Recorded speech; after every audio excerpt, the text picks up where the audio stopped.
morning, class. Today we are going to be learning about kindness. I have brought a storybook with me today. It's 100 classic stories, and the story that I'm going to be reading is called Snow White and Rose Red. It's written by the brothers Grimm. I have a little friend here with me today. His name is Mr. Bear. And he's going to come and he's going to sit with us in the lesson and watch you guys. I hope you enjoy. Let's begin. Once upon a time, there was a widow who had two daughters, Snow White and Rose Red. Snow White was quiet and gentle. Rose Red was wild as the hills. But they loved each other and their mother, so the little house in the woods was always a happy one. One winter's evening, there was a knock on the door. Rose Red opened it and gave a big scream. There stood a big brown bear.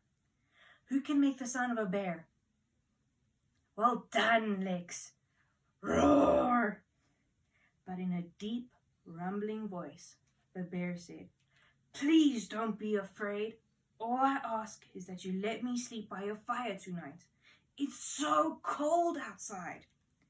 "Of course you may shelter with us," said the mother, as she called the girls to set the soup on the stove and to put another log on the fire.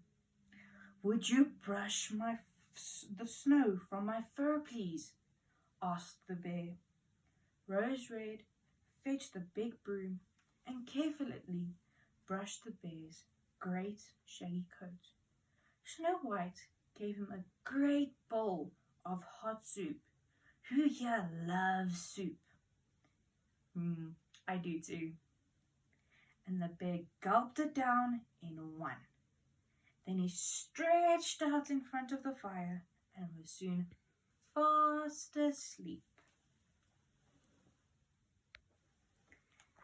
In the morning, Snow White let him out of the cottage and padded off into the forest through the deep snow. But in the evening, he returned, and once again, Snow White and Rose Red and their mother looked after him.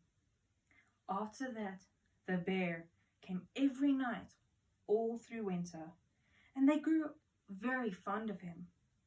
But when spring came, the bear told him that he would not be returning anymore. "I have to guard my treasure. Once the snows have melted, all kinds of wicked people try to steal it," he said, and giving them all a hug, he set off through the forest. Just as he passed through the garden gate, his fur caught on a nail. For a fleeting moment, Snow White thought she saw a glint of gold. But the bear hurried off and was soon out of sight. A few days later, Rose Red and Snow White were out gathering berries to make jam when they came alongside a fallen tree. There they saw a very cross dwarf, tugging at his beard, which was trapped by a great tree trunk. "Well, don't stand there like a pair of silly geese. Come and help me," he shrieked. Well, no matter how hard they tugged, Rose Red and Snow White were not strong enough to lift the tree.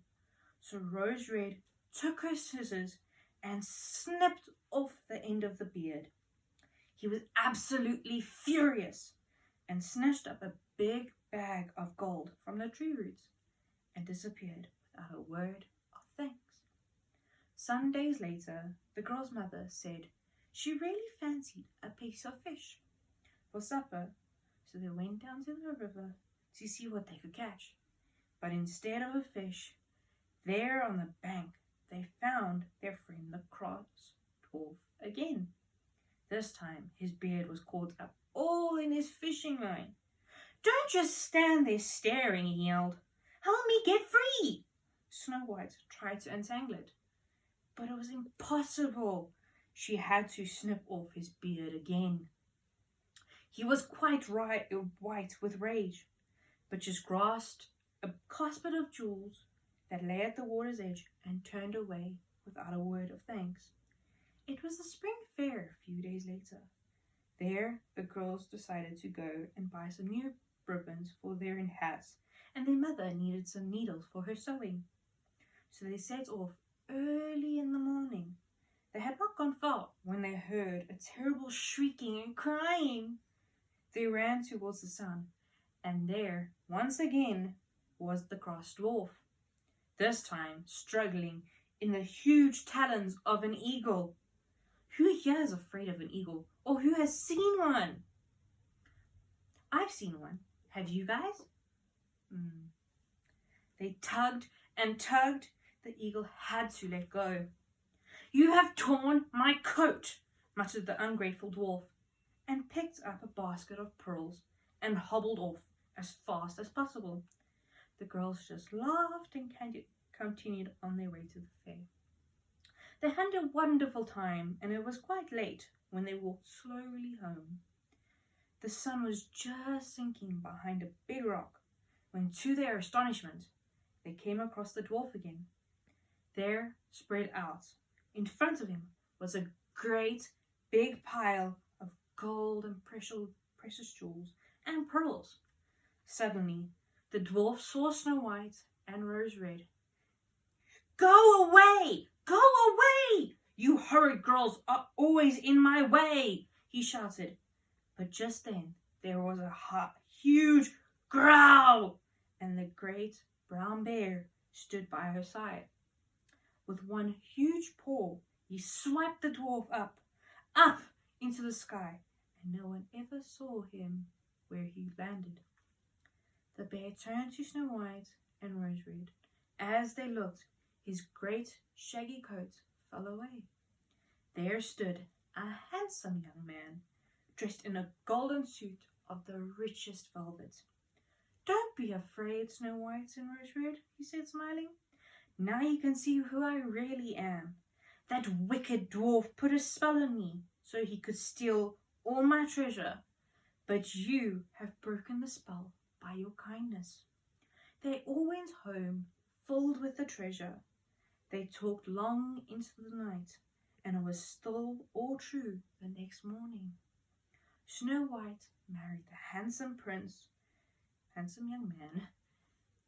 By great fortune, he had a younger brother who married Rose Red, and so they lived happily ever after.